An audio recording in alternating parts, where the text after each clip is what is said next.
Thank you very much. Thank you sir. మీరు ఏదైతే ఈరోజు పిలుపునిచ్చారో ఆ పిలుపుని తూచా తప్పకుండా మా సెంట్రల్ నియోజకవర్గంలో గెలుపుకి మార్గంగా మంచి మెజార్టీతో గెలిచే విధంగా కృషి చేస్తామని తెలియపరుచుకుంటూ ఈ కార్యక్రమానికి ఇచ్చేసిన పెద్దలు అయోధ్యరామరెడ్డి గారికి, అదేవిధంగా మర్రి రాజశేఖర్ గారికి, పేరు నాని గారికి అందరికీ కూడా నా హృదయపూర్వక నమస్కారం తెలియపరుచుకుంటూ ముగింపు సందేశాన్ని పేరు నాని గారిని ఇవ్వాల్సిందిగా కోరుచున్నాను.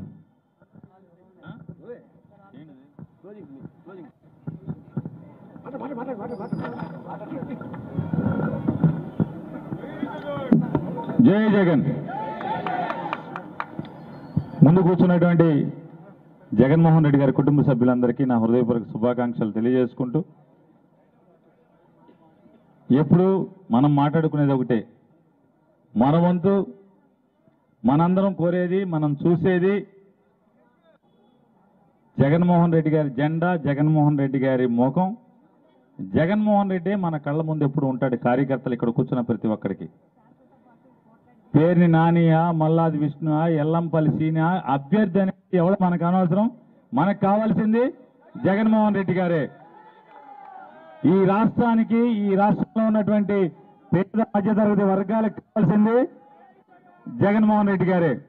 కాబట్టి ఇక్కడ ఎవరు నుంచున్నా మనం జెండా, మన చేతి పీడికిలి బిగించేది వైఎస్ఆర్ కాంగ్రెస్ పార్టీ జెండా. మనం ఓటేసేది, ఓటు వేయించేది ఫ్యాన్ గుర్తుకి మాత్రమే. కాబట్టి ఖచ్చితంగా మళ్ళీ మరొకసారి 2019 కంటే కూడా భారీ మెజార్టీతో సెంట్రల్ నియోజకవర్గంలో జగన్మోహన్ రెడ్డి గారి అభ్యర్థిని గెలిపించమని చెప్పని, ఎంపీ ఓటు, ఎమ్మెల్యే ఓటు 2 ఓట్లు కూడా ఫ్యాన్ గుర్తుకి వేయించమని చెప్పని మీ అందరికీ వేడుకుంటూ జై హింద్, జై జగన్. ఆఖరిగా ఈ యొక్క సభను ఉద్దేశించి గౌతమ్ రెడ్డి గారిని మాట్లాడాల్సిందిగా కోరుతున్నాను.